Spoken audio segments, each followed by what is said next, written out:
Bonsoir à tous, nous retrouvons à 23 h sur beIN Sport 1 pour Club Europe. Nous ferons notre traditionnel tour des championnats européens et nous partirons à la découverte de la jeune pépite barcelonaise Ansu Fati. Il a 16 ans. Nous reverrons évidemment ce but et bien d'autres. 23 h beIN Sport 1. A tout de suite. Bonsoir à tous, bienvenue dans Club Europe. C'est un plaisir de vous retrouver le dimanche soir. Le programme est assez simple, débute. Alors tout de suite, sommaire. Je vous ai donné le programme. Au fond, il est assez simple. Nous avons 102 buts à voir ensemble en moins d'une heure. Nous allons donc tout de suite partir en Espagne. Pour le Real Madrid, il s'agissait de renouer enfin avec la victoire en Liga avant de venir au Parc des Princes mercredi affronter le Paris Saint-Germain en Ligue des Champions. Et la bonne nouvelle pour Zinedine Zidane, c'est qu'il pouvait enfin compter sur Eden Hazard. Eden Hazard qui faisait son retour dans le groupe et qui était donc sur le banc pour affronter Levante. Certes, une victoire, mais une victoire en demi-teinte. Alors forcément, la question se pose, est-ce que le Real Madrid avait déjà la tête au Parc des Princes? La question a été posée à Zinedine Zidane. À l'heure du déjeuner espagnol, c'est-à-dire à 14 h aujourd'hui, Alavés recevait le FC Séville. Le FC Séville qui, vous le savez, en cas de victoire 1-0 du FC Séville. Le FC Séville est donc le nouveau leader de la Liga et aura le plaisir d'affronter le Real Madrid la semaine prochaine en Liga. Ce sera sur nos antennes. Ce sera d'ailleurs l'occasion d'un Game of the Week spécial. Séville-Real Madrid. Nous allons prendre la direction de Barcelone à présent. Incontestablement, Ansu Fati est la grande attraction de ce week-end espagnol, de ce week-end catalan. Il a 16 ans et il fêtait hier sa première titularisation avec le Barça. C'était face à Valence. Ce gosse est absolument bluffant. Un très bon Ansu Fati et donc un très bon Barça en l'absence, vous l'avez vu tout sourire dans les tribunes, de Lionel Messi. Au classement, vous l'avez vu rapidement, le FC Séville est donc leader devant l'Atlético, le Real, le Barça. Lui est 5e. Dans la deuxième partie de l'émission, nous verrons tous les autres buts espagnols et notamment celui-ci jusqu'au bout. Nous allons partir en Italie à présent. On attendait évidemment beaucoup de la première titularisation de Franck Ribéry avec la Viola et c'était en plus dans un choc au sommet puisqu'à Artemio Franchi, les coéquipiers de Franck Ribéry, les supporters de la Viola ont déjà adopté Franck Ribéry, mais ce match se solde par un 0-0. De son côté, le leader de la Serie A, l'Inter, affrontait l'Udinese au Giuseppe Meazza. Mais quand même, j'avoue, la gifle, ça réveillait. Bon. Vous avez vu, Stefano Sensi, il a marqué. C'était le plus petit joueur sur le terrain quand on vous dit que ce n'est pas la taille qui importe. Donc l'Inter avance au petit trot, certes, mais ça fait 3 partout. 3 victoires de rang pour l'Inter. Et on va passer au Napoli. Le Napoli affrontera Liverpool, le champion d'Europe en Ligue des Champions cette semaine. Donc forcément, on est un petit peu tendu du côté des hommes de Carlo Ancelotti, notamment avant d'affronter la Sampdoria. Une victoire qui fait du bien évidemment au Napoli et au classement. Le Napoli est 5e, l'Inter, vous l'avez vu, est leader devant Bologne et la Juve suivie du Torino.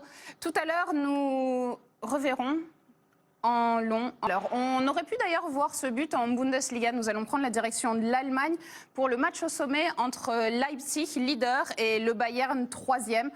Là aussi, il n'y a pas eu ce genre de frappe, mais le spectacle était au rendez-vous. Oui, en même temps du spectacle en Bundesliga, j'enfonce un peu une porte ouverte. C'était un très beau match nul. Le Mönchengladbach, pour sa part, se déplaçait sur la pelouse de Cologne. C'était hier. Se régaler sur les pelouses allemandes. Après leur défaite il y a 15 jours face au promu l'Union Berlin, on attendait forcément un visage plus enthousiasmant des joueurs de Dortmund. Les hommes de Lucien Favre doivent clairement se reprendre et visiblement la trêve internationale a fait du bien à certains. Le Borussia Dortmund affrontait le Bayer Leverkusen.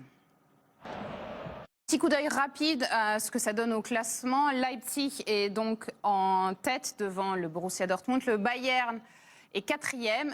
Et 4e puisque Fribourg, vous verrez, nous en reparlerons, Fribourg est 3e. Mais avant de reparler de Fribourg, ce qui va faire très plaisir à notre consultant Patrick Guillou, nous allons parler Turquie avec un homme qu'on attendait évidemment. Selon vous, on attendait quel homme? Oui, on attendait Falcao. Falcao qui a rejoint Galatasaray, c'était Juste avant la pause internationale, et Galatasaray affrontait Toire à Galatasaray. Un homme était heureux dans cette équipe de Galatasaray, c'est Mario Lemina. Il est revenu sur ce match au micro de beIN Sport et visiblement il est absolument ravi de l'ambiance qui règne en Turquie. Inutile de tenter de régler votre téléviseur pendant la publicité, c'était les vraies couleurs, les vrais cheveux de Mario Lemina. On fait une petite pause, on se retrouve dans quelques instants dans Club Europe.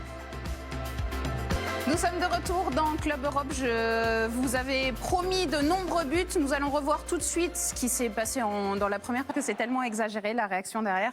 Enfin bon, ce qui n'est pas exagéré, c'est de prendre tout de suite la direction de l'Espagne.